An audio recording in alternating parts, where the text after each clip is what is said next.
اللہ تعالیٰ دا قرآن کریم پا دے آیات کی فرمائی انما المؤمنون اخوة مومنان پا خپل مابین کی سرورون دی دا مسلمانانو پا مابین کی کا فضیلت دے دا غی معیار تقوی دا جی پا کم مسلمان کی بیا تقوی و آغی پر دے نور باندے افضل دے آغی کا دا ہر قبیلے سرائی کا دا ہر قوم سرائی او کا دمزی کے پر ہر علاقو پر ہر خطبانی وسیجی اللہ تعالیٰ تقوی دار مومن تا پر نور مومنانو فضیلتو ننتازو دمزی کے پر مقد مسلمانانو حالات گو رہے پر مسلمانانو باندې قیامت صغرا جوړ دی چې د قیامت په میدان کې پر انسانیت دومره سخت حکیم الامت حضرت اشرف علی تانوی رحمت الله علیه هغه وایي چې کله د مځکې پر مخ د مسلمانانو حال راس نن د مځکې پر مخ باندې مسلمانان په کومو مشکلاتو کې دي د مشکلاتو هغه حال واورم د مسلمانانو نو هغوی په الله قسم خوري چې زما په دې زړه کې دومره درد دی که زما سره هر څومره د لوږې کیفیت بیا زه د ګوله خولې له نسم وروړلی زما وجدان هغه ګوله نه برداشت که زه هر څومره ستړی ما هر څومره په ستړیا کې وخت تېر کړی چې کله هغه حالات را باندې راسي بیا در سهاره پورې پر ما باندې سترګې پټول حرام وي چې زه در سهاره پورې بیا سترګې نه لیکن د هغې پر سر باندې هغه څیز بده ضمیر والا حکمرانان ناس دي چې هغې خپل وس خپل طاقت خپل فوج خپل عسکر د خپلو مسلمانانو وروڼو خلاف د خپلو افغاني مهاجرو خلاف د دې خلاف استعمال کړي حالانکې هغې 40 کاله ستا په ملک کې تیر کړو هغې ستا د ملک په آبادي کې ډېر لوی کردار دی هغې ستا په ملک کې سرمایه کاري وکړه هغې ستا په ملک کې کور جوړ کړی هغې ستا سره وژه پر وژه باندې په دې ملک کې استوګنه وکړه تنن د یو ظالم په شکل تنن د یو دهشتګر په شکل د هغې پر کور راوغورځېدې د هغې پر کور دې قبضه واچوله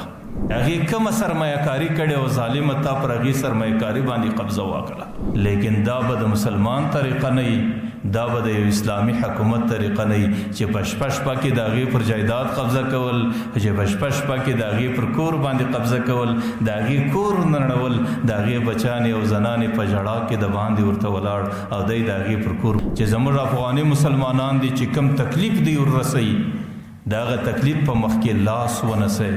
هغې مخنیوی وکئ او د هغې په مقابل کې خپل وس خپل کومک وکاروئ بیا چې کوم مسلمانان راځي آیا دا انسانان نه دي په کور کې که دوې ډوډۍ در دې افغاني خلکو پورې ورورسوو که زما او ستا په کور کې یو دوه تلتکه ور وزغلوو نن خو باید چې پر هغې باندې د دې امدادونو وار یې نه کېدی کم نصیبه قومه کمې در فلسطینه پورې وس نه رسېږي د دې مسلمانانو در مرستې پورې خو مو وس نه رسېږي کمې د دې مسلمانانو مرسته نه وکړه زما دې په الله قسم چې د دې غره پر اخوا باندې فلسطین جنگ درته شروع کړي که سړی له سر ورښکاره کړي زما استاد بیا که چیرې د الله تعالی د طرفه عذاب رالی په عذاب کې بیا ټول قوم مبتلا کېږي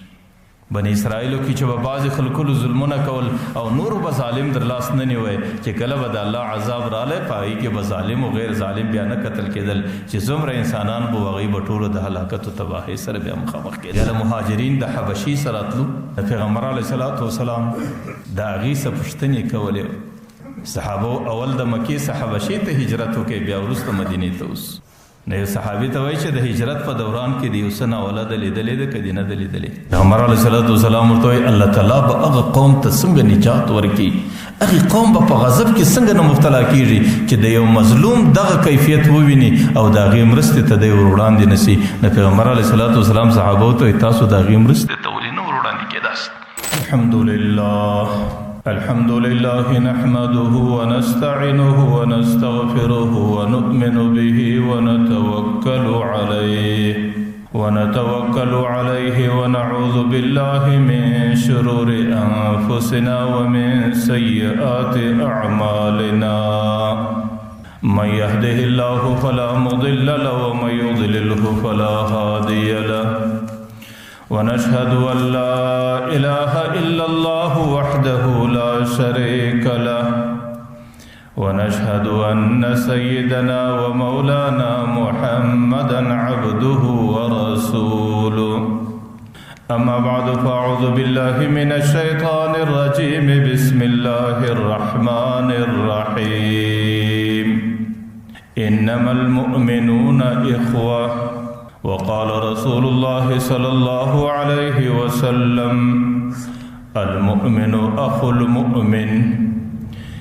يكف عنه زيعته ويحوطه من ورائه او كما قال عليه الصلاة والسلام آمنت بالله صدق الله مولانا العظيم وصدق رسوله النبي الكريم ونحن على ذلك من الشاهدين والشاكرين والحمد لله رب العالمين. محترم حاضرین، ستاسو په حضور کې ما د قرآن کریم د یو آیات تلاوت وکړ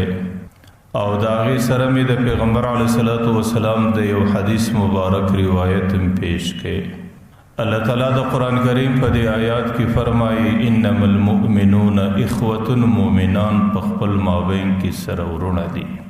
مومنان د ورورګلوۍ په رشته سره تړلي دي. مومنان د اسلام په اسلامي رشته سره فیودلي دي او د مومنانو په مابین کې د اسلام رشته ده، د اسلام ورورګلوي ده او د اسلام قرابت ده. لکه یو ورور چې د بل ورور د تکلیف او د ستړیا په وخت کې د هغې مدد ته تیاریږي او د هغې مدد کول د ځان ذمہواري بولي، یا چې کله پر هغې باندې تکلیف راسي نو د هغې دفاع کول د خپل ځان فریضه بولي. نو چې کله دوه مؤمنان سره ورونه دي د هغې په مابین کې د ورورګلوۍ قرابت دی، ځکه مسلماني د دوی په مابین کې یو قسم ورورګلوي ده. نو د مسلمانانو په مابین کې باید چې زندگی په دا شکل باندې چې کله پر یو مسلمان باندې زحمت او تکلیف دی نو بل مسلمان به د هغې مرستې ته تیاری، چې کله پر یو مسلمان باندې د چا د طرفه حمله ده، ظلم دی، تشدد دی، نو بل مسلمان به د هغې دفاع کولو ته تیاری. لکه پیغمبر علیه الصلاة والسلام حدیث مبارک هم راځي المؤمن اخو المؤمن، مومن به د مومن وروري، یکف عنه ضیعته، چې کله پر هغې مومن باندې مشکل او پریشانی راسي د هغه پریشانی مخ چې څومره د دې مومن په وس کې دی د هغه پریشانی مخ به ځینې نسي. او یحوته من ورائه فشالا، چې کله هغه غایب دی د هغې حفاظت به کوي، د هغې د مال حفاظت به کوي، د هغې د عزت حفاظت به کوي، د هغې د ناموس حفاظت به کوي، د هغې د بچانو حفاظت به کوي. دا د یو مومن پر بل مومن باندې حق بلل کیږي. ځکه الله تعالیٰ قرآن کریم کې یا پیغمبر علیه السلام احادیثو کې د دې په مابین کې ورورګلوي ثابته کړې ده او د یو ورور پر بل ورور باندې ضرور دغه حق جوړیږي چې د هغې په مشکل کې به د هغې مرسته کوي او د هغه رقم چې کله پر هغې باندې د یو طرفه څه ستړی راسي نو د هغې ستړی به در خپله حد او در خپله وسه پورې دفاع کوي. لکه پیغمبر علیه الصلاة والسلام بل حدیث کې راځي چې د ټولو مؤمنانو مثال دا د یو جسد او د یو بدن دی او په یو جسد او بدن کې چې کله یو اندام په تکلیف سي نو بیا هغه نور اندامونه ټول د هغې سره په تکلیف کې اخته وي، بیا هغه نور اندامونه ټوله د دې یو بدن د دې یو اندام د تکلیف د لرې کولو په خاطر باندې ټوله دې طرف ته متوجي چې د دې اندام تکلیف به څنګه لرې سي. که د هغه اندام تکلیف هغې د دوا په خوړلو باندې، که هغې د دوا په لګولو باندې، که هغې د اپریشن په کولو باندې او که هغې د فریز په کولو باندې، بیا د بدن ټوله اندامونه دا مشقت ورسره برداشت شي. چې کله پر یو بدن باندې ناجوړې راسي او ستړی راسي او د هغې علاج په دوا باندې کیږي نو که هغه دوا هر څومره ترخه بیا خوله د بدن یو اندام دی هغه د دې خوړلو ته ورسره تیاره ده، حالانکه تکلیف په خوله کې نه وي. او چې کله پر بدن باندې تکلیف راسي، پر یو اندام تکلیف راسي نو بیا لاس د هغې دوا لګولو ته ورسره تیار دی، پښه هغې سره د علاج در تللو پورې تیار دی، د علاج در ځای د ځان رسولو پورې تیاره ده، حالانکه په لاس او پښه کې به تکلیف نه وي. او چې کله په هغه ځای کې پر هغې باندې تکلیف راسي که چیرې هغه تکلیف د اپریشن په ذریعه باندې حل کیږي نو بیا د بدن پوست د هغې وڅیرېدلو ته تیار دی چې ځینې ځله ټوکړه ټوکړه سم خو لیکن د دې بدن تکلیف دې لرې سي. او که چیرې د هغه تکلیف علاج په فریض باندې کیږي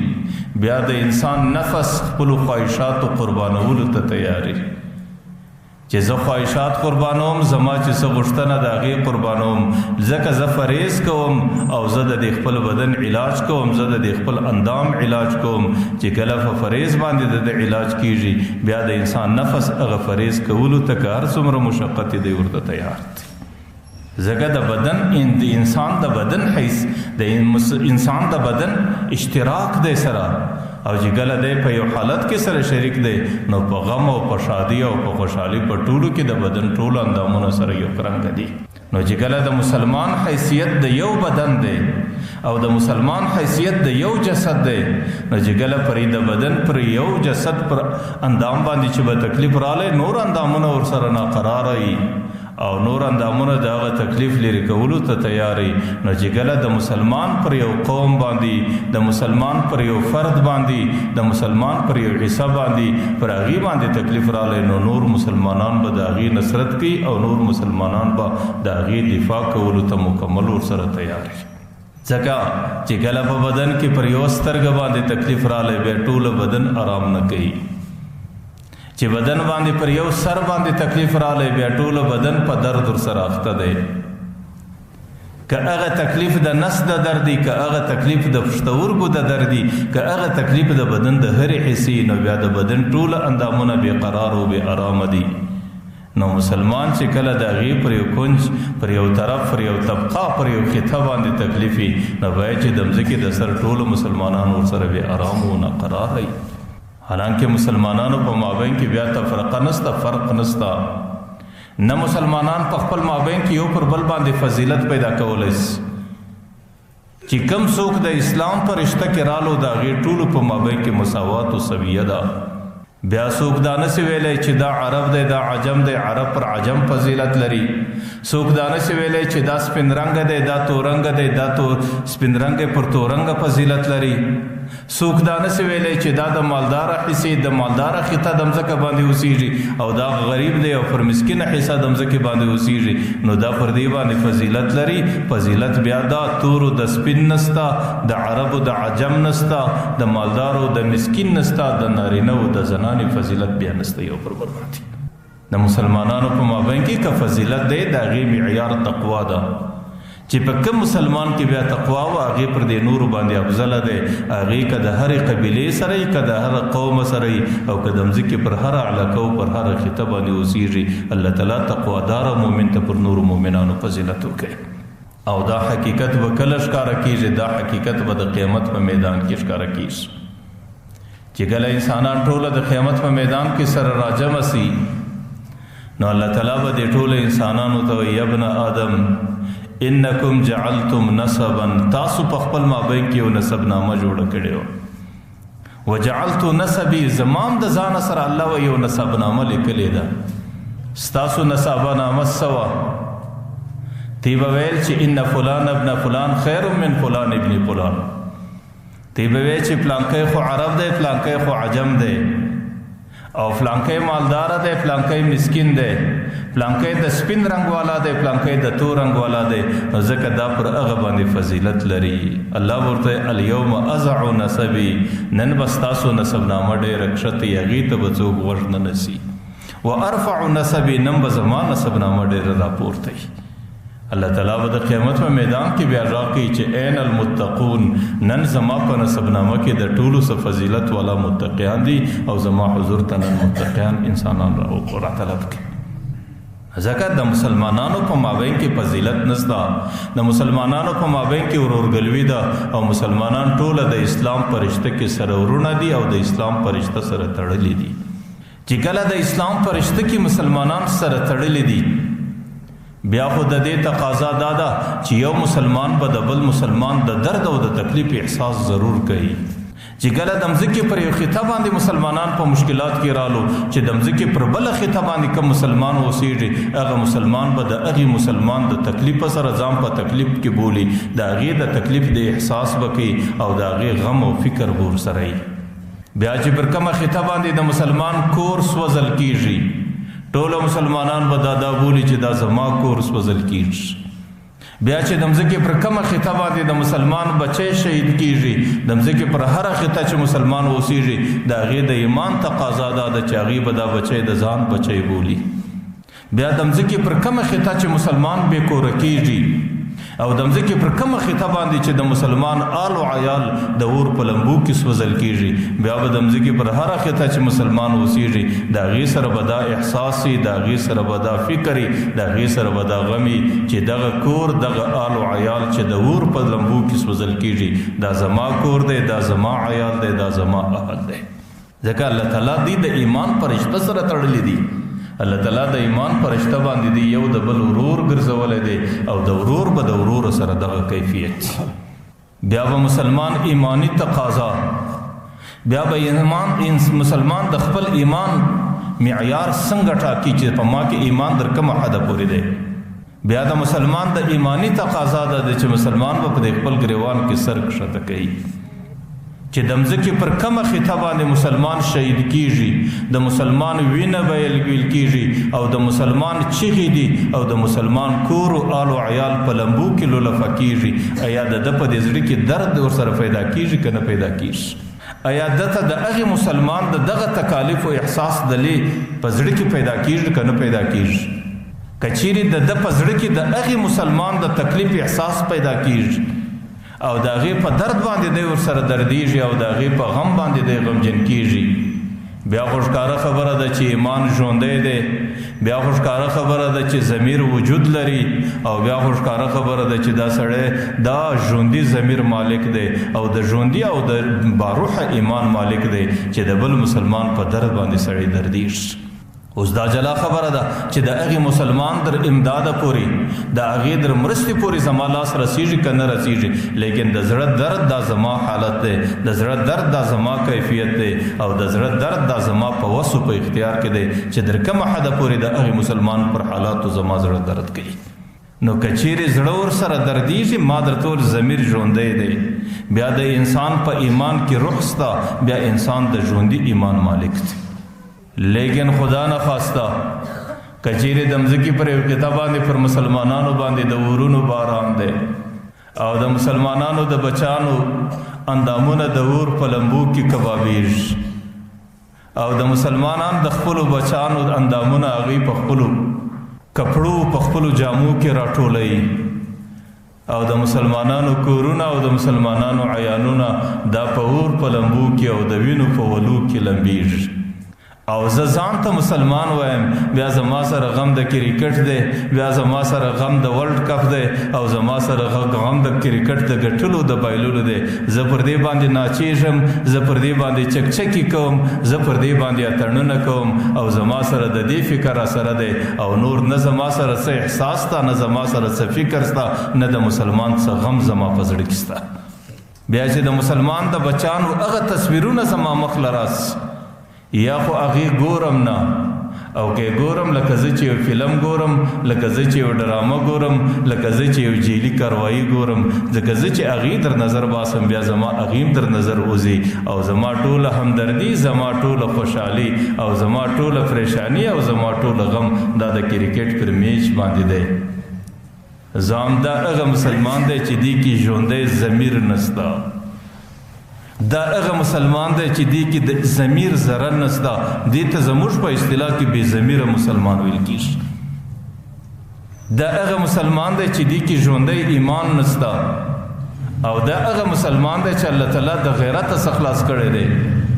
او پیغمبر علیه الصلاۃ والسلام وایي چې کوم مسلمان کې الله غیرت نه پیدا کړی په هغې کې الله تعالی ایمان هم ځین رخصت کړی، لا ایمان لمن لا غیرت له، په هغې کې بیا د ایمان ټوټه هم نه وي چې په کوم مسلمان کې د غیرت تقاضا دی.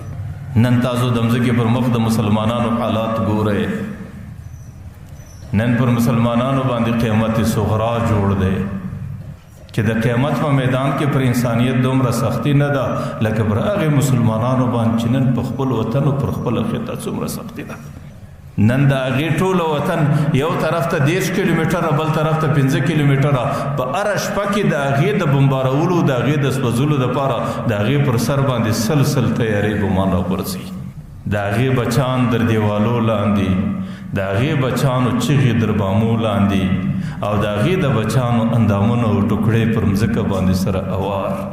لیکن ما درته ویل د مسلمان ضمیر نستا، د مسلمان غیرت نستا، د مسلمان دل آزاری نستا او د مسلمان په زړه کې همدردي نستا. د مسلمان سره د هغې نه فکر ستا نه غم ستا او مسلمان خپل خوشحالي او خپل فکر او غم هغه ټوله د کرکټ پر میلو تماشو باندې راګرځولی دی. نو زما او ستا اولنۍ وظیفه د هغې مسلمانانو سره د همدردۍ په شکل باندې دا ده چې د هغې مسلمانانو درد په زړه کې احساسول، د هغې غم په زړه کې راګرځول، د هغې د بچي ټوکړې ټوکړې بدن، دا د خپل بچي ټوکړې ټوکړې بدن بل، د هغې هغه سوځلی کور،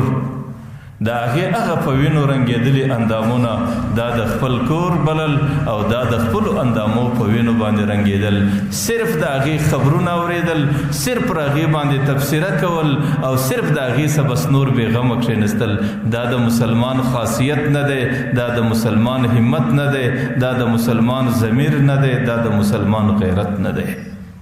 حکیم الامت حضرت اشرف علي تانوي رحمت الله علیه هغه وایي چې کله د مځکې پر مخ د مسلمانانو حال راسي، چې نن د مځکې پر مخ باندې مسلمانان په کومو مشکلاتو کې دي، او چې زه کله په د مشکلاتو هغه حال واورم د مسلمانانو، نو هغوی په الله قسم خوري چې زما په دې زړه کې دومره درد دی، که زما سره هر څومره د لوږې کیفیت دی، بیا زه د ګوله خولې له نسم وروړلی، زما وجدان هغه ګوله نه برداشتوي. او که زه هر څومره ستړی ما هر څومره په ستړیا کې وخت تیر کړی چې کله هغه حالات را باندې راسي، بیا در سهاره پورې پر ما باندې سترګې پټول حرام وي چې زه در سهاره پورې بیا سترګې نسم پټولی. مال آرام نه راځي، مال خوب نه راځي او زما لوږه ختم سي، زما آرام ختم سي. دا د انسان د ایمان نشانه ده، دا د انسان د نورو مسلمانانو سره د ورورګلوۍ هغه تقاضا ده چې الله تعالی هم سره ورونه بللی دي او پیغمبر علیه السلام هم سره ورونه بللی دي. زکات د مسلمانانو په مابین کې قرآن کریم وایي ورورګلوي ده. یو ورور به د بل ورور په تکلیف ځان خبروي او یو ورور به د بل ورور دفاع ته تیاریږي او یو ورور به د بل ورور د ضرورت او د هغې د مشکلاتو د دفاع به در خپله وسه پورې په خپل دماغ کې راولي. نن تاسو د مځکې پر مخ ګورئ یهود و نصارا دي چې د هغې در فرده شکل یا د امریکې دی یا د برطانیې دی یا د اسرائیلو دی، چې هغې نن د مځکې پر مخ باندې پر مسلمان کم قیمت جوړ کړی دی او د هغې په مقابل کې مسلمان په کم غفلت کې او مسلمان په کم لاوبالي کې او مسلمان په کم عیش و عشرت کې مست زندگی ورته تیروي. هغه ډېر مکار قومونه دي، هغه ډېر چلباز قومونه دي، هغې په ډېره آهسته آهسته د مسلمانانو د ایمان امتحان پورته کوي، هغې په ډېره کراره باندې د مسلمانانو اندازه ځان ته معلومه کړه چې د مسلمانانو حاکمانو ایمان اندر که مزه پورې دی، چې کومه صاحب قدرت ډله د مسلمانانو ده چې د هغې په لاس کې اقتدار او قدرت دی، هغې نن په کوم حالت کې دي. د ټولو څه مخکې هغې زموږ د قرآن سپکاوی وکړی، هغې زموږ قرآن په ګندګۍ ولاړی، هغې زموږ قرآن در پښو لاندې کړی، هغې زموږ د قرآن سپکاوی زما او ستا په اسلامي ملکو کې وکړي، هغې زما او ستا د قرآن سپکاوی هغې په ګونتنامو کې وکړي، هغې زما او ستا د قرآن سپکاوی هغې په دې بګرام او په پلانکي او په پلانکي ربیسو ټولو کې وکړي. هغې دې ته انتظار و چې ته د مسلمانان څه کوي. زمنم د مسلمانانو عام افراد هغې په جوش کې رالو، هغې په جذباتو کې رالو، لیکن د مسلمانانو حاکمان چې کوم قدرت ته چا په لاس کې و، زما په الله قسم که د هغې د بغیرت بیشتله پر دې شورېدلی دي. هغې چې کله دا امتحان واخیستی په دویمه درجه کې دستي زما او ستا د پیغمبر سپکاوی پسې وکړي، د پیغمبر علیه صلات وسلام خاکې جوړې کړي او د پیغمبر علیه صلات وسلام تصویرونه جوړ کړو او د پیغمبر تصویرو ته په دهشتګرد نبي باندې ولیکل او په ټوله دنیا او په ټولو رسنیو کې سره شایع کړي. لیکن د کم چا په لاس کې چې اقتدار او چې کم چا په لاس کې قدرت و، هغې پر دې باندې یو زر غم نه وخوړی. په ټولو اسلامي ملکو کې داسې څوک نه سو پیدا چې موږ به د دې سره سفارتي تعلق کاټ کړو. په ټوله اسلامي نړۍ کې داسې حاکم نه سو پیدا چې هغې ته په دې خبره باندې د هغې سره خپل تعلق او رابطه کاټ کړي. هغې خپلو مفاداتو ته اولیت ورکوي چې اولنی زما مفادات او د اسلام او د پیغمبرو د قرآن خبره دا په ډېرو وروستو درجو کې ده. د اسرائیلو مخکینی چې د دې څه مخکې وزیر اعظم هغې یو خبره لیکلې ده چې زما د زندګۍ ترخه ورځ ترخه شپه او زما د زندګۍ خوشحاله ورځ دا پر ما باندې کله راغلی. هغې وایي زما د زندګۍ د ټولو څه ترخه شپه هغه وله چې کله موږ پر قدس باندې حمله وکړه، پر بیت المقدس کې اور بلس او په هغې کې مې انسانان وویشتل او انسانان مې ځله ویاستو. نو زه چې کله د شپې پروت وم ټوله شپه ما در سهاره سترګه نه ده پټه کړې. زما انتظار دا و چې اوس به د مسلمانانو د بمونو غږي، اوس به د مسلمانانو د توغندۍ غږي، اوس به د مسلمانانو د میزایلو غږي او مسلمانان به اسرائیل یو کوچنۍ خطه ده دا به د مځکې د مخه څه میټاو کړي. نو هغې زما ټوله شپه دا انتظار و چې دا خو د مسلمانانو اوله قبله ده او موږ دې ته اور واچوئ او د دې قبلې بې حرمتي مې وکړه او په دې قبله کې مې دننه انسانان قتل کړو. نو زما دا عقیده وه چې زموږ وجود به د دې مځکې د خطې څخه ختمیږي. لیکن چې کله شپه تېره سوله سهار سولو او ما د مسلمانانو هیڅ رد عمل نه ولیدی، نو زما دا عقیده سوله چې بس د مسلمانانو ضمیر ختم دی او زه د ما باندې د ټول عمر د خوشحالۍ سهار دغه و. زما دا عقیده سوله چې اسرائیل نور د عربو په جزیرة العرب کې ګزاره او ژوند کولی شي او ما د هغې ورځ صدا محسوسه کله چې جزیرة العرب دا د اسرائیلو په لاس کې راغله. بس نو هغه وایي زما د زندګۍ ترخه شپه بیرونکې شپه هغه وه او زما د زندګۍ خوشحاله ورځ بیا هغه وه چې کله د مسلمانانو د طرفه د قدس پر اور اچولو باندې او د بیت المقدس پر سوځلو باندې د هغې څه د طرفه څه زموږ په مخ کې څه رکاوټ پیدا نه سو، نه د هغې د طرفه څه د انتقام واری وسو. زما دا عقیده سوله چې اسرائیل پر دې خطه باندې زندګي تېرولی سي او زما دا عقیده او ګمان سو چې یو وخت به داسې راځي چې جزیرة العرب باندې به ټوله د اسرائیلو حکومت راشي. نن یهودو او دې قومونو پر مسلمانانو باندې هغه ورځې راوستلې دي چې د قرآن په بې حرمتي باندې مسلمان خوانه کبه ده، د پیغمبر په خاکو باندې مسلمانانو حاکمانو خوانه کبه ده او نن چې پر حماس او نن چې د فلسطین پر ارض مقدس باندې کوم اور بل دی په هغې کې مسلمانان د هغې کې د شرابو په خم کې مست زندګي ورته تېروي او ورته ناست دی او اسرائیل هغې باندې کوم حالات روان کړي دي. حالانکه دا هغه قوم دی وباء بغضب من الله، پر دې باندې د الله تعالی غضب دی او دا هغه قوم دی چې موږ په هره ورځ په لمانځه کې غیر المغضوب علیهم ولا الضالین، مغضوب علیهم او ولا الضالین دا یهود و نصارا دي او دا هغه قوم دی چې دا د حضرت داود علیه السلام د حضرت عیسی علیه السلام شرع ورته سوې ده. لعن الذین کفروا من بني اسرائیل علی لسان داود و عیسی ابن مریم، چې پر دې قوم باندې د الله تعالی لعنت دی او دا د لعنت چا ور باندې ویلې دی؟ حضرت داود علیه السلام، حضرت عیسی علیه السلام پر دې قوم باندې لعنت ویلې دی. لیکن معذرت نن افسوس مسلمانان هغې د چند مفاداتو په خاطر، د چند مصلحتو په خاطر او د څو ګټو په خاطر او د دې ترقۍ په خاطر باندې او د څو ډالرو په عوض کې د هغې کفارو سره د هغې ملعونینو سره د هغې سره د غلامانو کردار ادا کوي او د هغې سره د هغې د غلامۍ توق غاړه ته اچولی دی چې کومه زندګي هغه ځینې غواړي هغه شان باندې دوی زندګي ورسره تېروي. د پیغمبر علیه صلات وسلام حدیث دا هم راغلی دی چې دې قومونو باندې به داسې ورځې راځي یصبح الرجل مؤمنا ویمسی کافرا یبیع دینه بعرض قلیل من الدنیا. دې مسلمان باندې به داسې ورځې راځي چې سهار به دی مسلمان ني لیکن ماښام له به دی کافر په یو ورځ دننه کې د ورځې په ابتدا کې مسلمان دی، د ورځې په انتها کې دی کفر ته ورسېدی او یمسی مؤمنا و یصبح کافرا، ماښام دی مسلمان دی لیکن چې شپه سهار ته رسېده د شپې په ابتدا کې مسلمان او د شپې په انتها کې برته کافر. ولې کافر کېدی؟ یبیع دینه بعرض قلیل من الدنیا، د دنیا لږ ګټه مخته راله، د دنیا ډالر مخته رالو، د دنیا ترقی مخته راله او د ګټې او د ډالرو وعدې مخته رالې. بیا مسلمانیم پاته سوه، بیا د مسلمان مدد هم پاته سو، او بیا د مسلمان کومک پاته سو، بیا د مسلمان دفاع پاته سوله، او د هغې ډالرو د هغې پیسو په عوض کې هغه سړي په یوه شپه کې یا په یوه ورځ کې خپل دین خپل اسلام د ځانه څخه رخصت کوي. نو نن پر مسلمانانو حاکمانو باندې هغه ورځې راغلي دي چې کم حاکم د مځکې پر مخ باندې سر ښوروي، چې کم څوک لالچي قوم دی هغې ته دستي ډالر وښوروي، او چې کم څوک بیریدونکی قوم دی هغې ته دستي دمکۍ وله ورکړي چې د مځکې د مخه دې ختموم. او د ډالرو او د دمکیو په خاطر باندې نن د مځکې پر مخ باندې د هغې په مقابل کې څوک د حق اواز نشي بلندولی. حالانکه داغه قوم دی زموږ پیغمبر د هغې سره څومره جنګونه وکړو. تاسو د سیرت کتابو کې اورېدلي دي بنو نذیر رالو، بنو قریظه رالو، بنو قینقاع رالو، دا درې سره د یهودو ډلې وې. نن چې پر موږ باندې کومې حملې را روانې دي دا هم د یهودو دي. پیغمبر علیه الصلاة والسلام په خپل دور کې د مدینې منورې څخه جلاوطنه کړو.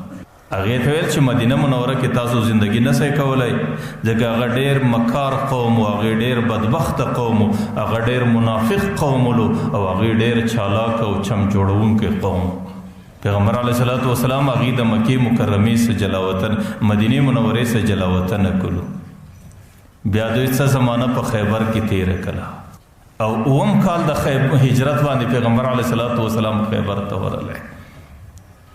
په اووم کال د هجرت پیغمبر علیه الصلاة والسلام هغې د خیبره څخه مهاجر کړو، د خیبره څخه یې پسې واخیستو چې تاسو به شام ته ځئ.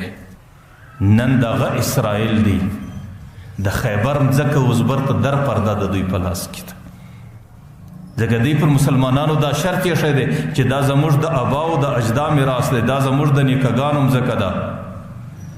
نن په خیبر کې ورته د اسرائیلو اډې دي او د اسرائیلو مځکې دي، او اسرائیل پر هغه مځکه باندې ګرځي او پر خیبر باندې در فرده نن ورته که څه هم خطه ده، عربو خطه ده، لیکن اسرائیلو ورته پر هغې باندې قبضه اخیستې ده. نو بیا په اووم کال د هجرت پیغمبر علیه الصلاة والسلام هغه یهود د خیبره څخه مهاجر کړو، شام ته ولاړل. فآخر کې پیغمبر علیه الصلاة والسلام چې وفات کېدی د هغې وصیت هم دا و چې اخرجوا اليهود والنصارى من جزیرة العرب، یهود و نصارا دا به د عربو پر جزیره باندې څوک نه پرېږدي. د عربو جزیره کې شام رالی، مصر رالی، او دا ټولې مځکې د عربو جزیره وه. پیغمبر علیه الصلاة والسلام به ویل چې د عربو پر جزیره به یهود و نصارا دلته وخت نه تېروي. نو زموږ پیغمبر او زموږ صحابو د دې سره ډېر جنګونه وکړو. بیا وروسته زموږ د صحابو سره وروسته د دې خلکو سره ډېرې مقابلې وسوې. تاسو سیرت او تاریخ وګورئ چې کوم د صلیبي جنګو په نامه باندې یادېږي، هغه ټوله د دې ظالمانو یهودو او نصاراو سره وسلو. بیا د دوی سره د صلیبي جنګو سره وروسته چې د هغې په تسلسل کې څه زمانه مخکې پر عراق باندې جنګ وس، او پر دې افغانستان باندې چې کوم حالات رالو، دا ټوله د هغه صلیبي جنګو تسلسلو چې در دې ځای پورې راورسېدی. نو زه دا وایم چې نن د مسلمانانو چې کوم عیش پرسته حکمرانان دي، زه دا د الله څخه غوښتنه کوم چې الله تعالی دې هغې ته ضمیر ژوندی ورکړي، الله تعالی دې د هغې ضمیر او غیرت راپورته کړي چې د دې اسرائیلو او د دې یهودو مخنیوی وکړي. زه پر دې منبر باندې په الله قسم خورم، دا مې عقیده ده که چیرې دغه خلک په دې خپلو عزایمو کې د غسې پر مخ کامیابه پاته سي او د غزې دا کوچنۍ خطه د اسرائیلو په لاس باندې ورسي، او چې کوم جهادي خلک دي هغه جهادي خلک د منځه یوسي. لکه اوس د کافرانو هم دغه مقصد دی، او چې کوم ورسره منافقان مسلمانان دي د هغې هم دا مقصد دی چې دا خلک د دې مځکې څخه ختم سي. بیا زما دا عقیده ده چې زما او ستا حرمین هم د اسرائیلو په لاس کې راځي. بیا به زما ستا مکه و مدینه په دې شکل باندې چې د هغې پر سر به حاکم خود چلتار شکله وي، د حاکم پر سر باندې به چرتال خود تړلی، لیکن د هغې به در فردا پر هغې باندې حکومت چلیدل او پر هغې باندې حج کول او د هغې زیارت له ورتلل، دا به د یهودو په اجازه باندې، دا به د یهودو په فیصله باندې، دا به د یهودو په اویزه باندې. صرف جزیرة العرب کې دا مځکه نه ده، او د دې سره پر بارډر باندې مصر دی. بیا به تاسو د مصر حالات ګورئ، بیا خو زه دا وایم چې د مصر دغه جامېګانې به وي، په دغه جامېګانو کې به بیا دغه اسرائیل او یهود به ورته ناست دي، بیا به په دې جامېګانو کې د زنانو رقصونه وي او دې ته به څوک ناست دي، دې ته به د مصر هغه ژیرخریلي مفتیانو ملایانو ورسره ناست دي، هغې به ورسره ناست دي او په جامېګانو کې به دې ته د زنانو ګډه او د زنانو اتڼونه روان وي. که چیرې دغه مضموم قوم او دغه بدبخته قوم او دغه چم جوړونکي او حیله‌بازه قوم هغوی پر دې مځکه باندې کامیابه سي، بیا خو به د ټوله جزیرة العرب قدرت د هغې خلکو په لاس ورځي او جزیرة العرب هغه مځکه ده چې هغې ته د انبیاو مځکه ویل کېږي چې پر هغه مځکه باندې زموږ او ستاسو ټول مقدسات پاته دي. نن چې کله خبره کېږي نو دغه ظالمان چې لنګونه د مسلمانانو دي او شکلونه د مسلمانانو دي هغې دستي دا اعتراض کوي چې یاره دې مجاهدینو پر دې کفارو باندې ولې حمله وکړه، او د هغې د طرفه دا اعتراض هم راځي کله کله د دې کافرانو چې نبي چې یو مځکې ته راځي نو نبي خو به د انسانانو د قتل دپاره دې مځکې ته نه راځي، نبي خو به پر انسانانو باندې د رحم دپاره راځي. زه دا وایم چې دې قومونو د هغه نبي خبره نه ده منلې او دې نبي ته قاتل نبي وایي، نعوذ بالله دې نبي ته داسې نبي وایي چې دا د انسانانو د قتلونو او د جهادونو د فیصلو دپاره راغلی و. زام تاسو د دې نبی سیرت وګورئ، تاسو د دې سیرت وګورئ. پیغمبر علیه الصلاۃ والسلام 10 کاله په مدینه منوره کې جهادونه کړي دي، د پیغمبر په ټولو معرکو په ټولو جهادو کې تاسو د سیرت کتابونو وګورئ 258 یا 200 کم نوي صحابه شهیدان سوي دي بس په 10 کاله کې. لیکن د دې جابر قومونو په مابین کې چې کوم جنگونه راغلي دي تاسو د هغې معلومات وګورئ، د 1914 چې جنگ روان سلو او عیسوي سنه وه تر 1918 پورې څو کسان 73 لکه انسانان په مابین کې دوی سره قتل کو، او غالبا په دې کې چې قتل سلو صرف د روس 10 لکه انسانان په دې کې قتل سو، او د دې نور یورپ 14 لکه انسانان په دې کې قتل سو، او د نور ملکونو بې شماره انسانان. لیکن چې کله دا ظالمان وګایږي او دا د مځکې درندگان، ځکه چې انسان کله د درنده صفت ته ورسیږي بیا پر هغې باندې د انسان د قتل، د حیوان د قتل، د انسان د وینې بیولو، د حیوان د وینې بیولو، د دې په دې سره انسان چې درنده سي د دې احساس به انسان نه کوي. تاسو نن ګورئ چې په مسلمانانو باندې کومه ورځ ده، د مسلمانانو بچي په کوم شکل ټوکړه ټوکړه کېږي او د هغې قریبان، د هغې د بدن اندامونه، د هغې غوښې پر هغې باندې کومه معرکه او کوم ستم او کومه کربلا جوړه ده چې کوم چاته الله ژوندی ضمیر ورکړی. زما په الله قسم په دې کفارو کې داسې قومونه شته چې په هغې کې ژوندی ضمیر یې د هغو زړه پر دې باندې دردېږي، لیکن چې کوم خلک پر دې باندې ورونه برئ ما درته ویل هغوی د درندګانو حد ته رسېدلي دي چې انسان څه کله درنده جوړ سي، درنده چې کله د پسو کیړ د ور واوړي بیا به د ده خوراک دی وي، لیکن پر ملا باندې به شل ماتوي او دی به دا ټوله کیړ تباه کوي. لیکن زما د عقیده ده وایي دشمن اگر قوي است نگهبان قوي تر است. دشمن که هر څومره زورور دی خو لیکن چې کوم څوک الله تعالی دی او زموږ رب دی او د حفاظت مالک دی هغې بیا در ټولې دنیا ډېر زورور دی. الله تعالی در دې قومونو چې ځان ته څومره په غرور په فخر کې وایي الله تعالی در دې قومونو ډېر زورور قومونه تباه کړي دي. د دې قومونو څخه مخکې قوم عاد تیر سوی دی. قوم عاد متعلق راځي چې هغې ته الله دومره زور ورکړی و چې د هغې بچی چې به کله بلوغ ته رسېدی نو 300 کاله بعد به رسېدی. د هغې چې به کومه درمیانه سړی و د هغې به 40 ګزه قد. د ترمذي شریف روایت دی کان اطول طوله 70 ذراعا چې به دی کې به جګ سړی و لکه موږ یاره پلانکی سړی ډېر قد و قامت والا سړی دی نو هغه سړی به بیا غالبا 80 ګزه به د هغې قد او دی به زندګي عجیبه تېروله. قرآن کریم وایي وتنحتون من الجبال بیوتا، رابلی د غره بیخ به بس راوشانئ، د غر به ټوله بیخ به وکښئ او د غر به لکه خیمه داسې ودرېدی بس دا به د دخونه په دې کې به دی اوسېدی. او چې کله به خپل نبی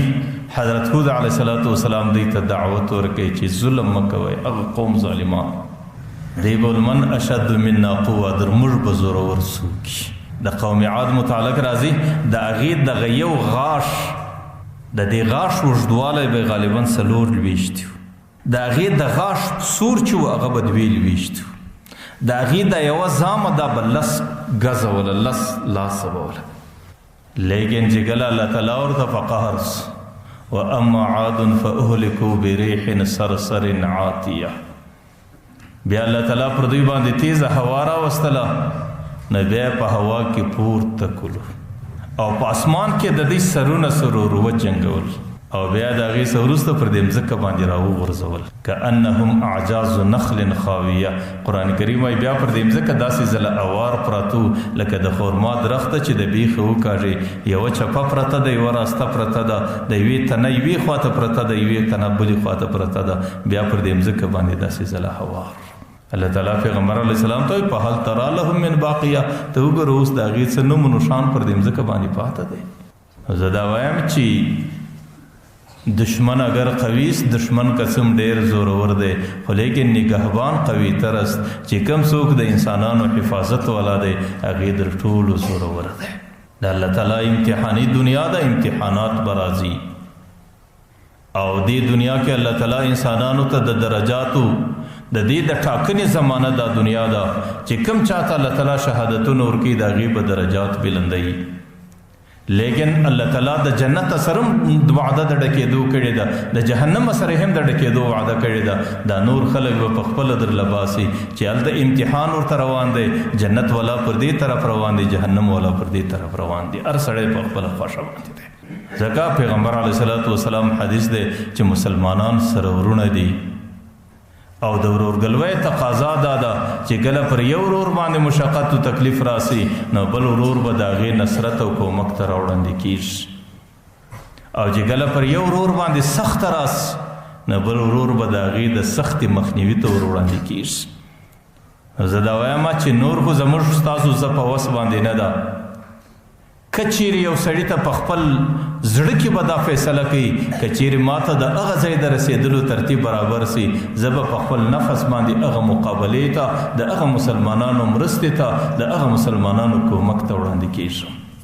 او که چیرې زما په نفس باندې د هغې مرسته نه کېږي زما په وس کې چې څومره مال دی زه به په مال باندې د هغې مسلمانانو مرسته کوم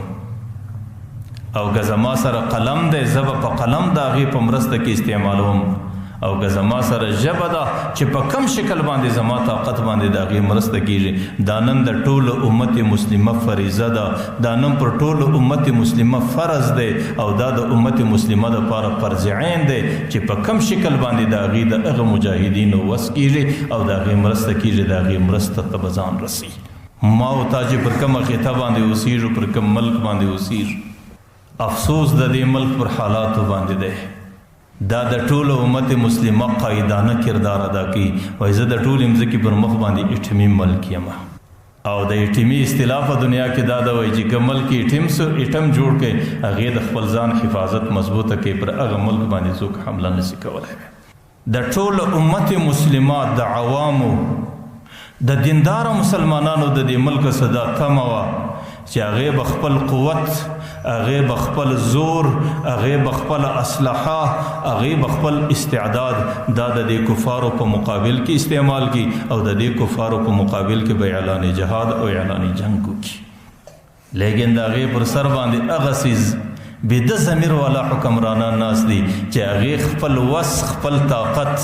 خپل فوج خپل عسکر د خپلو مسلمانانو وروڼو خلاف د خپلو افغاني مهاجرو خلاف د دې خلاف استعمال کړي او د دې خلاف هغې ظلم روان کړي او د دې خلاف د ټولو امت مسلمه یې دلته په خپل کور کې ځان له غم جوړ کړي چې د کومو مسلمانانو د داسې هغه تمه او د هغه مسلمانان یې دلته په دې تکلیف کې مبتلا حالانکه هغې 40 کاله ستا په ملک کې تیر کړو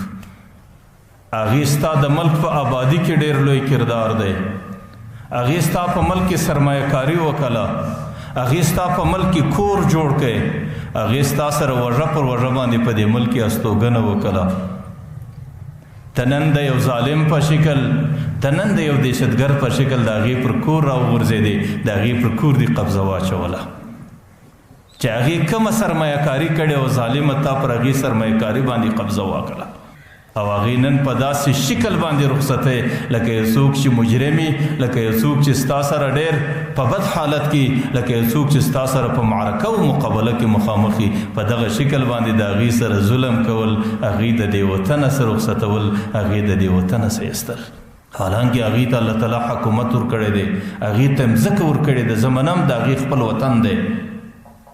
د هغې د حکومت سره خبره وکړه، د هغې دپاره یو بهترینه باعزته طریقه وټاکه، د هغې د تللو دپاره چې په کوم شکل باندې هغه خلک خوشحاله وي، په عزت باندې، په ښه طریقه باندې او په ښه نقشه باندې، او د هغې سره د حکومت په ښه لار باندې د هغې دپاره یو ترتیب، یو توسیع، یو وخت، یو قانون، یو طریقه. لیکن دا به د مسلمان طریقه نه وي، دا به د یو اسلامي حکومت طریقه نه وي چې په شپه شپه کې د هغې پر جایداد قبضه کول، چې په شپه شپه کې د هغې پر کور باندې قبضه کول، د هغې کور نړول، د هغې بچیانې او زنانې په ژړا کې د باندې ورته ولاړ او دی د هغې پر کور باندې بلډوزران چلوي. ما درته ویل چې د دې ظالم حکومت څخه د مسلمانانو کومه تقاضا وه چې دی به څه کوي، لیکن د هغې تقاضا څه وسوله. زه تاسو ته یوه خبره ښکاره کوم، دا خبره په دماغ کې وساتئ، که دغه ملک دی، که بل ملک دی، که د اسلام هر ملک چې د مسلمانانو دی، چې کم پوج لري، چې کم سلا لري، چې کم ایټم لري، چې کم میزایل لري، دا به تاریخ ثابته کړي چې دا به قطعا د کفارو په مقابل کې استعمال نشي، دا به همیشه د مسلمانانو په مقابل کې استعمالیږي، او د دې واره به پر مسلمانانو باندې کیږي، او د فوج او د عسکر به د مسلمانانو د زورولو، د مسلمانانو د بې عزته کولو دپاره چلیږي. دا صرف د دې ملک نه، دا د ټولې نړۍ د اسلامي ملکونو حیثیت او ترتیب په دغه شکل باندې دی. ځکه چې د هغې پر سر باندې کم حاکمان دي، د هغې په غاړه کې نن رسۍ د نورو قومونو دي، هغې نن د هغې په خلو کې نن جلو د نورو ملکونو دی، د هغې پر سر باندې قدرتمند نور خلک دي، هغې د نورو خلکو په اشارو باندې چلیږي. زه د عامو مسلمانانو ته وایم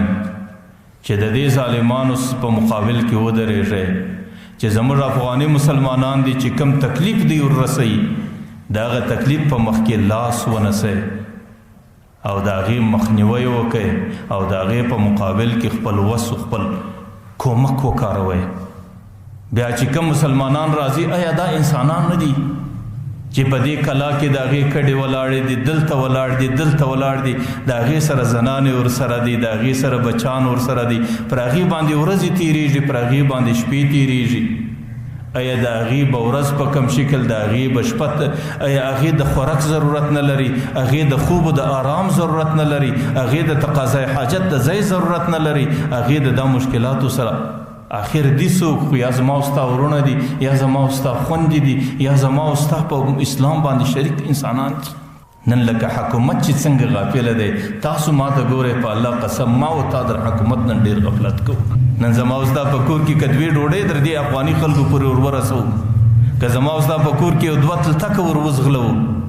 نن خو باید چې پر هغې باندې د دې امدادونو وار نه کېدی چې دا مسلمانان دي په دې دشت کې د دې شپه ده، او د دې سره بچي ورسره دي، د دې سره زنانې ورسره دي. کم نصیبه قومه کمې در فلسطینه پورې وس نه رسېږي، د دې مسلمانانو در مرستې پورې خو وس نه رسېږي.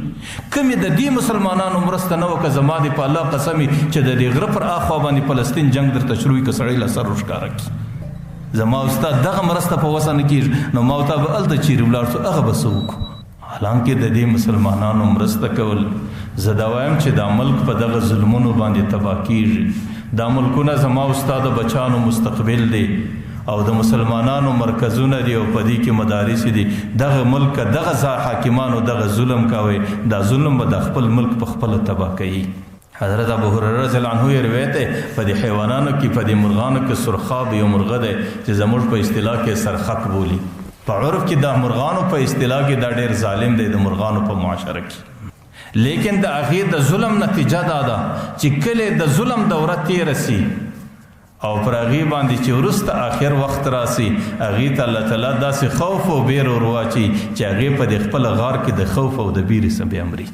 د هغې مرګ بیا په دې خپله غار کې د خوف او د بیرې څه. زه دا وایم چې ظلم نه دی ښه، که چیرې دا ملک ظلم کوي او د الله تعالی حاکم ظلم کوي او عام انسانان حاکم در لاس نه ونیسي چې ته ولې ظلم کوي، بیا که چیرې د الله تعالی د طرف عذاب رالی په عذاب کې بیا ټول قوم مبتلا کیږي. بنی اسرائیلو کې چې به بعضې خلکو ظلمونه کول او نور به ظالم در لاس نه نیوی چې کله به د الله عذاب رالی په هغې کې به ظالم او غیر ظالم بیا نه کتل کېدل چې څومره انسانان به هغوی به ټولو د هلاکت او تباهۍ سره بیا مخامخ کېدل. چې کله مهاجرین د حبشي سره تلو نو پیغمبر علیه الصلاة والسلام د هغې څه پوښتنې کولې. صحابه اول د مکې څخه حبشې ته هجرت وکړي بیا وروسته مدینې ته اوس. نو یو صحابي ته وایي چې د هجرت په دوران کې د یو څه ناوله ده لیدلې ده که دې نه ده لیدلې. نو هغه صحابي ورته وایي چې د هجرت په دوران کې مې نوره ناوله ده نه ده لیدلې، یوه ناوله ده مې ولیدله. ورته یو ورځ موږ ناستو، یو مهاجره زنانه وه، هغې پر سر باندې منګی راخستی و او یو جابر سړی رالی، هغې په دې وږو کې ووله، هغې ستونې سته ګزاره سو، هغه منګی ځینې مات سو. هغه زنانې به راته ویله چې ظالمه زما او ستا معرکه، زما او ستا فیصله، زما او ستا خبره به هلته سره کېږي چې کله د هغې رب په مخ کې سره مخامخ سو چې هغې زما او ستا قاضي، زما او ستا قضا به د هغې رب په مخ کې بیا سره کېږي. پیغمبر علیه الصلاة والسلام ورته وایي الله تعالی به هغه قوم ته څنګه نجات ورکړي، هغې قوم به په غضب کې څنګه نه مبتلا کېږي چې د یو مظلوم دغه کیفیت وویني او د هغې مرستې ته دی ور وړاندې نه سي. نو پیغمبر علیه الصلاة والسلام صحابو ته وایي تاسو د هغې مرستې ته ولې نه ور وړاندې کېداست؟ نو زه دا وایم چې زما او ستا په لاس خو تر اوسه پورې ډېره مرسته ده. حضرت ابو میسره رضی الله عنه د پیغمبر علیه السلام یو حدیث را نقل کوي، وایي یو سړی په قبر کې ملایکه ورله راسي، ورته 100 درې به دې پر یو جرم باندې وهم. هغه سړی عذرونه شروع کړي، زارۍ شروع کړي او خپله صفایي شروع کړي، د ده د عذرونو په خاطر ملایکې 10 درې ورکمې کړي. بیا چې کله کمیږي اخر ورته 1 دوره دې وهم. ورته د هغه دورې اثر به دی چې ټول قبر به دې د اور سکروټه جوړېږي. چې کله هغې دی ورته چې ما جرم څه کړی دی چې 1 دوره مې ویل. هغه ورته یو ورځ پر یو مظلوم باندې ستا په مخ کې ظلم کېدی او ته د هغې مظلوم د مدد دپاره راوړاندې نه سوې، د دې په خاطر دې نن 1 دوره وهم چې د هغې په خاطر به ستا ټول قبر د اور سکروټه جوړېږي. زه دا وایم چې ظلم دی او د ظلم داستان دی او زما او ستا مخ ته دی. که حاکم در لاس نسو نیولی د دې مظلومانو د مدد دپاره، د دې مظلومانو د کومک دپاره د چا ګوله په وسه کېږي، د چا بستره په وسه کېږي او د چا پر هغې باندې فیره په وسه باندې کېږي او د چا د هغې سره د اسانۍ ترتیب په وسه کېږي، دا پر دې خلکو باندې مه سپموئ. بیا به الله تعالی دغه وطن در بچاو کړي، بیا به الله تعالی دغه مځکه په آبادي در بدله کړي، بیا به مې الله تعالی پر دې مځکه باندې ښې شپې تېرول په نصیب کړي. لیکن که حاکمان ظلم کوي او تاسو حاکم هم در لاس نسی نیولی او په خپله دومره په مړه ضمیر باندې ګزاره کوئ چې بیا د هغې مظلومانو مرستې ته هم نه ور وړاندې کېږئ، زما د په الله قسم یې که پر دې مځکه تاسو د آرام شپه بیا پیدا کړئ، بیا به دا مځکه ستاسو دپاره سره کېږي، بیا به پر دې مځکه باندې ستا زندګي ترخه کېږي، بیا به د دې مځکې څخه ته هجرت کولو ته مجبوره یې، ځکه دا د ظلم مځکه سوه او پر ظلم پر مځکه باندې الله تعالی قوم ته آرام او قوم ته ښې ورځې نور نصیب کوي. بیا به دا قوم ستړی کېږي. نن حاکمانو د هغې په ضمن کې په زما او ستا پر مځکه باندې کوم حالت راوستلی دی چې زما او ستا د معیشت یوه ذریعه ده، زما او ستا د بچانو د ګولې او د نفقې پیدا کولو یوه لار ده چې هغې ظالم هغه هم راباندې بنده کړه. نن ټول انسانان په تشویش کې دي، ټول انسانان په پریشانی کې دي او هغه حاکم په خپله د شرابو په خم کې مسته زندگی تیروي. هغې زما او ستا په غربت باندې څه خبر دی، هغې زما او ستا په مسکنت باندې څه خبر دی، هغې زما او ستا په غم باندې څه خبر دی، هغې زما او ستا د زندګۍ څه پروا لري. ځکه چې پر کومه مځکه باندې 2-3 عمله زیات، یو چې پر کومه مځکه باندې ظلم زیات، الله تعالی ظالم ته پر هغه مځکه باندې ښه زندګي بیا نه ورکوي. زما او ستا حاکم نن پر دې مځکه باندې ظلم روان کړی دی. یو چې پر کومه مځکه باندې غلا زیاته سي، نن زما او ستا پر سر چې کوم څوک مسلط دی، زه په الله قسم خورم چې د ټول ملک هغه انټرنیشنل غله دغه دي چې زما او ستا پر سر باندې کوم څوک مسلط دي. او دریم چې پر کومه مځکه باندې غلامي شروع سي، نن زما او ستا حاکمان دا د نورو قومونو سره د منځي کردار ادا کوي، د غلامانو کردار ادا کوي، د هغې سره په داسې شکل باندې کښته پورته کېږي. ظلم زیاتیږي، غلا زیاتیږي، غلامي زیاتیږي، او چې کله دغه درې شی پر یو ملک باندې زیات سي بیا پر هغې ملک استوګن ته الله تعالی د آرام زندگی پر هغه ملک باندې نه ورکوي. دا د الله تعالی عادت دی، دا د الله تعالی سنت و طریقه ده. وهب بن منبه یو روایت را نقل کوي چې کله الله تعالی مخلوق پیدا کوي او مخلوق ودرېدی او ټولو د الله تعالی و نظر طرف ته نظر وکړي، ورته یا الله موږ خو دې د مځکې پر مخ باندې پیدا کړو لیکن ته به د چا په اړخ کې درېږې؟ الله تعالی ورته زه به د مظلوم په اړخ کې درېږم. ځکه د مظلوم په اړخ کې چې الله رالی بیا خو ظالم د الله په مقابله کې رالی، او چې کله د الله په مقابله کې سړی راسي الله تعالی بیا د ظالم سره دغه رقم انتقام معامله نه کوي لکه ما او تا چې یو د بل سره کوو. د الله تعالی انتقام بیا ډېر دروند دی چې بیا د ظالم څخه اخلي.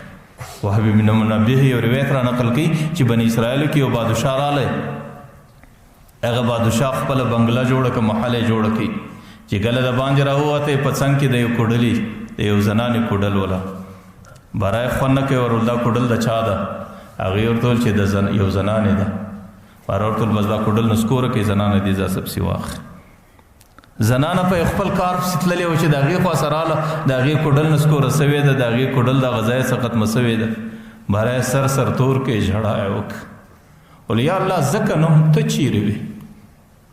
چې زما سره دومره ظلم کېدی چې زما د سر سایه زما څه اخیستل کېدله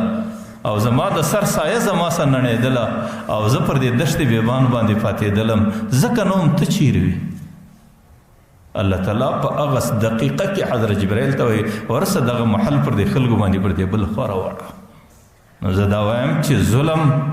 الله تعالی نه برداشتوي او الله تعالی د مظلوم مدد او د مظلوم حمایت ته راوړاندې کیږي. او چې کله د مظلوم په حمایت کې الله تعالی رالی، په برمکیانو کې یو بادشاه و چې کله تاتاریانو ونیوی باره یې په جیل کې واچوی او په ډېر ذلت کې و. زوی ورسره بندي و، باره زوی ورته ویل بابا زموږ ستاسو داسې د عزت زندگی وه، دې ذلت و دې جیلخانې ته څنګه راشوس؟ هغه ورته ویل بچی شاید زموږ څه یو څه ناجایز سوي. ویل بچی هغه ناجایز هغه یو غریب شرا کړی او ما او تا که نه ده اورېدلې، د هغې رب هغه شرا اورېدلې ده، د هغې په وجه باندې نن زما او ستا انجام په دې شکل باندې دی. یزید ابن حکم وایي زما زړه هلته ډېر غورځي چې کله د یو مظلوم سره ظلم وسي او هغه مظلوم دا عقیده ولري چې زما د رب بغیر زه بل څوک نه لرم، او چې کله د ده دا عقیده سو د هغې د مدد دپاره دستي الله تعالی په خپله راځي. الله تعالی بیا د هغې مظلوم انتقام د ظالمه څه اخلي او د ظالمه څه انتقام اخیستل بیا داسې اسانه نه وي. زه دا درته یم چې د حاکمانو ظلم دی او د ظالمانو حاکمانو در تسلط لاندې راغلی یو. که زما او ستا ورونه مسلمانان دي د هغې سره ظلم، د هغې د دې وطنه سیستل ظلم او په کومه طریقه باندې دا طریقه د ظلم، او که زما او ستا معیشت دی هغې ټوله دې ظالمانو را تباه کوي، که زما او ستا د بچي نفقه د هغه ټوله دې ظالمانو زما او ستا د خولې څه وکښله. د دې علاج به ما او تاسو څنګه کوو؟ د دې علاج یوه و دوې خبرې ضروري دي. یوه خبره د ټولو څه مخکې دا ده چې د خپلې بدعملۍ څه توبه کښل، چې پر دې خطه باندې زما او ستا څه کم ظلم کیږي، زما او ستا څه کمه بدعملي کیږي او ما او تاسو چې کم ناجایز کوو او زما او ستا ظالمان وي بیا پر ظالم بل ظالم ضرور راځي. نو اول به د خپله ظلمه څه چې پر دې لارو باندې د دغه خلکو سره ما او تا پر اړولو کې کم ظلمونه کول، اول به د دې ظلم څه لاس اخو، او چې کم څوک ظلم کوي هغه ظالم به در لاس نسو. ما درته ویل په بني اسرائیلو کې چې به چا ناروا کوله هغه بل به هغه در لاس نه نیوي چې الله عذاب رالی تر ټولو به بیا مسلط. ځکه د الله تعالی مدد د ظالم سره نه ملګری کېږي، د الله مدد د مظلوم سره ملګری کېږي. ځان به مظلومیت به ثابتو، پر دې مځکه به خپل ځان مظلوم جوړو، د ظلم څخه به توبه کاږو. چې د ظلم څخه توبه وکړل شوله چې اوس کوم حالات را باندې روان دي د هغې څه ښکاره دا ده چې ما او تا مظلومان